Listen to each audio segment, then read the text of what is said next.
Wabarakatuh. Waalaikumsalam warahmatullahi wabarakatuh. Waalaikumsalam. Saya dari Padang ya. Yang ingin saya tanya, bisa di-on, Pak, kameranya dari Padang ya. Silakan Kamu Iban. Ya, yang ingin saya tanyakan ya, itu kan tadi proyek Madinatul Munawwaroh ya kepada Pak Alim. Oke. Dengan menerjemahkan dari din al-haq gitu ya, dinul haq. Tapi berdasarkan ayatin bainatin, saya periksa di Al-Quran itu din al-haq itu tidak diterangkan dengan sinonim Madinatul Munawwaroh gitu. Adanya Al-Madinah, Aqsal Madinah misalnya kan. Atau Ismu Rabbika al-Haq. Jadi din al-Haq, Ismu Rabbika al-Haq atau dinul Qayyim. Jadi dengan adanya sinonim dinul al-Haq menjadi Madinatul Munawwaroh, seakan-akan Al-Quran tidak bisa menjelaskan tentang Madinatul Munawwaroh itu karena tidak ada nomenklaturnya dalam Al-Quran gitu. Sementara yang ada adalah dinul Qayyim. Tentang dinul al-haq itu adalah dinul Qayyim dalam surat 14 surat 14 ayat 4 itu. Jadi yang saya tanyakan itu adalah kalau berdasarkan 14.4 yang dikatakan Pak Rahmat Alimuddin adalah bahasa nasional, lisanu qaumihi, maka Al-Quran sebagai Rasulun Karim, Qaulun Rasulun Karim ya. Qaul Rasul sebagai Al-Bayyinah, sebagai ayatin bainatin menjadi tidak fungsional gitu.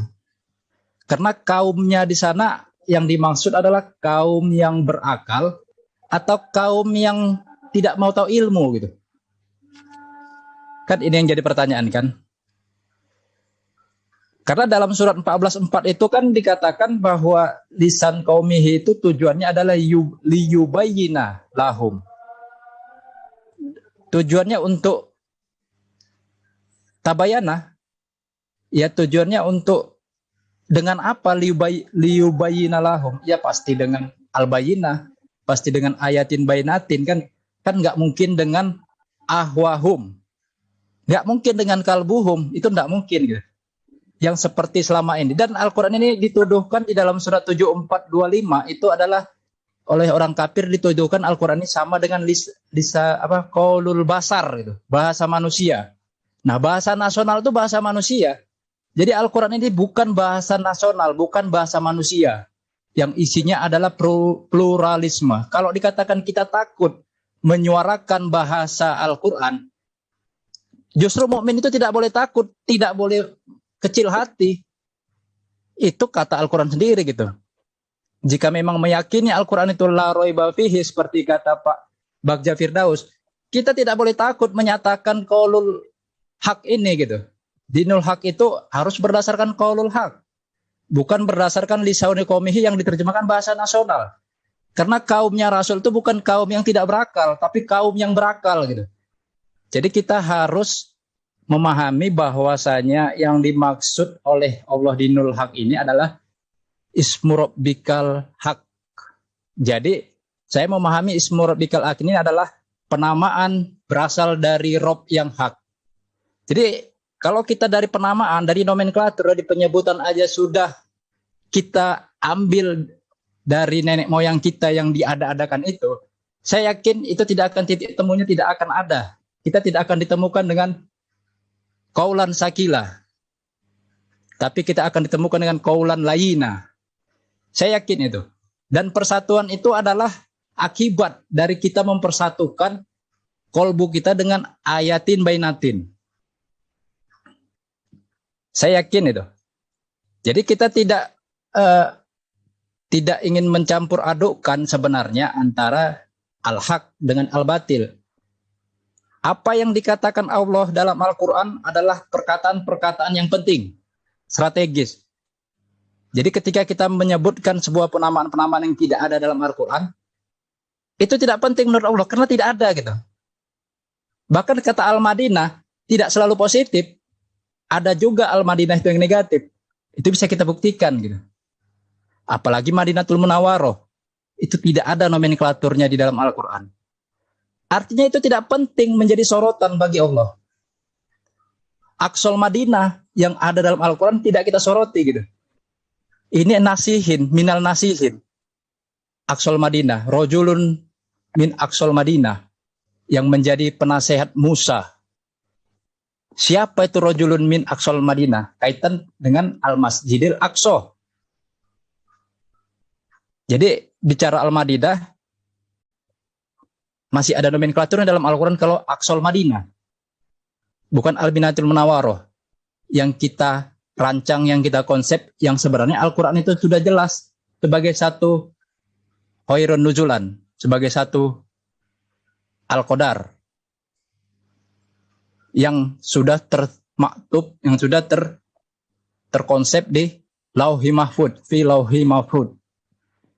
Nah, itu yang mau kita turunkan harusnya berdasarkan ayatin bainatin, sebagaimana Rasul diturunkan secara ayatin bainatin, asbabun nuzulnya. Artinya apa yang diterangkan Pak Arimuddin tidak semua salah, pasti ada benarnya gitu.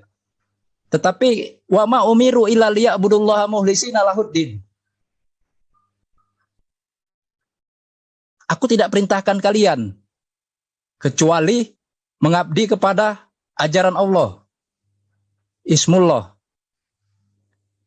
menjadi golongan mukhlishina lahuddin, yang memurnikan, yang membersihkan dari nomenklatur sesat, pikiran sesat yang selama ini telah membelenggu kita. Kita tidak bisa bersatu karena memang kita masih dipecah belah dengan pemikiran-pemikiran di luar Al-Quran. Kita campurkan. Pak, jadi saya pikir Jadi saya pikir pertanyaannya adalah sebagaimana di dalam Yusuf ayat 40, ma ta'buduna min dunihi illa asma'u samaitumuha antum wa aba'ukum ma anzalallahu biha min sultan. Inil hukmu illa lillah. Amaro alla ta'budu illa iyahu. Zalikat dinul qayyim walakinna aksarun nas la ya'lamun. Apa yang kamu abdikan selain yang demikian hanyalah penamaan-penamaan yang kamu buat-buat, baik oleh kamu sendiri maupun oleh nenek moyangmu. Allah tidak menurunkan suatu sultan tentang penamaan-penamaan itu. Hukumnya hanyalah menurut Allah. Dia telah memerintahkan agar kamu tidak mengabdi selain Dia. Itulah din al-qayyim. Tetapi kebanyakan manusia tidak berilmukan. Jadi yang saya tanyakan, apakah benar bahasa liqaumi itu adalah bahasa kaumnya yang layak lamun? Terima kasih Pak Rahmat Alimuddin. Saya hanya menyampaikan perbandingan saja, bukan mendebat.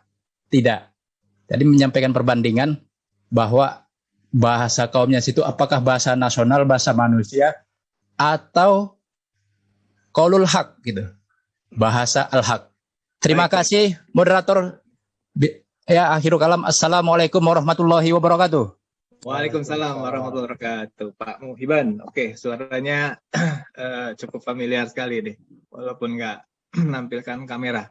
Pak Rahmat Alimuddin, silakan dijawab singkat karena waktu juga mungkin terbatas. Bisa kita berikan kepada pemirsa yang lain untuk tanya gitu. Kalaupun nanti perlu ada diskusi panjang atau perdebatan, nanti kita buat sesinya lagi. Ya. Terima kasih.